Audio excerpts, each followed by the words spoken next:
আসসালামু আলাইকুম। চেন্নাই সুপার কিংসে আর দেখা যাবে না হয়তোবা মুস্তাফিজকে, কিন্তু একটা সম্ভাবনা রয়েছে।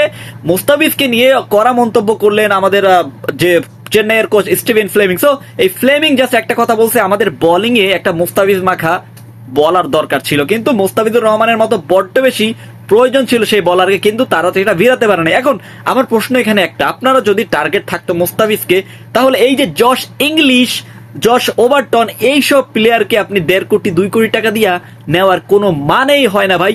ওদের মতো প্লেয়ারকে যদি আপনি নিতে পারেন, তাহলে মুস্তাফিজকে নেওয়ার, আমাকে ভাই এইটা কমেন্ট করে আপনি বলে দেন যে মুস্তাফিজকে নেওয়া কি আসলে যাইতো না। দেখেন আইপিএল এর একটা পয়েন্ট হচ্ছে, আইপিএল এ বাংলাদেশিদেরকে তো এমনিতেই সবসময় অবহেলা করে, কিন্তু দিন শেষে একটা দিনে হয়তো অজুহাত হিসেবে আপনি বলতে পারেন যে এনওসি এনওসি এনওসি। সেকেন্দার রাজাকেও কিন্তু নেওয়া হয় নাই। কেন নেওয়া হয় নাই? পরেরবার তারা কিন্তু ওই সেকেন্দার রাজা জিম্বাবুয়ের সাথে, জিম্বাবুয়ের খেলা হয়েছিল, সেই আইপিএল রেখে তিনি চলে গেছিলেন। সো এইসব ছোটখাটো বিষয় যদি আপনি বিবেচনা করেন তাহলে ওকে ফাইন, কিন্তু বাংলাদেশিদেরকে কি মূল্যায়ন দেওয়া হয় আইপিএল এ? জাস্ট একটা কথা বলি, দেখেন আইপিএল এ বাংলাদেশিদেরকে আসলে ভরসা করতে পারে না। আইপিএল এর যে ফ্রাঞ্চাইজি গুলো তারা ভরসা করতে পারে না। ভরসা যদি করতেই পারতো তাহলে এমনটা হতো না।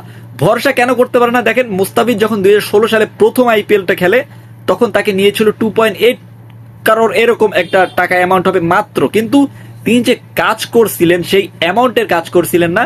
তিনি প্রায় 15 থেকে 20 কোটি টাকা পায় এরকম অ্যামাউন্টের কাজ করছিলেন, কিন্তু দিন শেষে কি হইলো, মোস্তাফিজকে আর ইয়া করলো না। মোস্তাফিজের কথা বাদ দেন, আদৌ কি আমাদেরকে কি যোগ্য মূল্যায়ন করা হয় আইপিএল এ?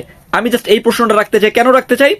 প্রথমত, একটা ম্যাচ যদি খারাপ খেলে বাংলাদেশি কোনো প্লেয়ার, তখনই কিন্তু তাদেরকে উঠিয়ে দেওয়া হয়। কেন উঠিয়ে দেওয়া হয়? ওই যে বাংলাদেশি, কিন্তু তাদের সমসাময়িক যে কত মিচেল স্টার্ক বলেন, মিচেল স্টার্ক তো প্রথম 5 ম্যাচে কোনো উইকেটই পায় নাই গত বছর, কোনো উইকেট পায়নি। ইকোনমি রেট ছিল প্রতি ওভারে তিনি 13 থেকে 14 রান দিতেন। ওইটা যদি বাংলাদেশি কোনো প্লেয়ার হইতো ভাই, ওর আইপিএল ক্যারিয়ারটাই শেষ হয়ে যাইতো। কিন্তু তারপরে মোস্তাফিজ কিন্তু গত বছরের মিচেল স্টার্কের থেকে খুব ভালো পারফরমেন্স করছে।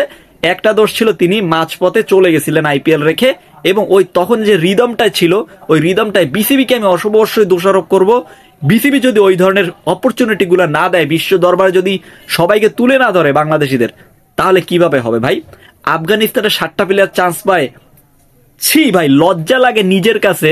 আফগানিস্তানের 7টা প্লেয়ার চান্স পায়, শ্রীলঙ্কার 7টা প্লেয়ার চান্স পায়, অথচ দেখেন দুই দলের যদি খেলা অনুষ্ঠিত হয়, দুই দলের, শ্রীলঙ্কা বনাম বাংলাদেশ কিন্তু জিতে যায় সামটাইমস।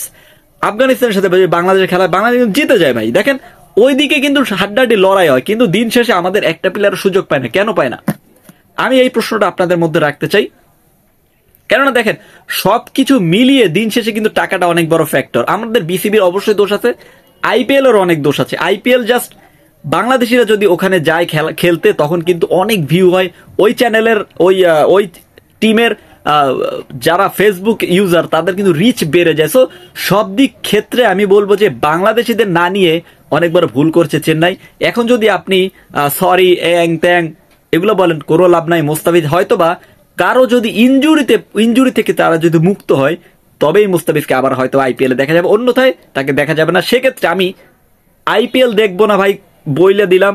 চেন্নাই সুপার কিংস এর অলরেডি পেজ আমি আনফলো করে দিছি। আপনি কি করবেন মুস্তাফিজকে না নেওয়ার কারণে? প্লিজ কমেন্ট করে জানাই দেন। ধন্যবাদ।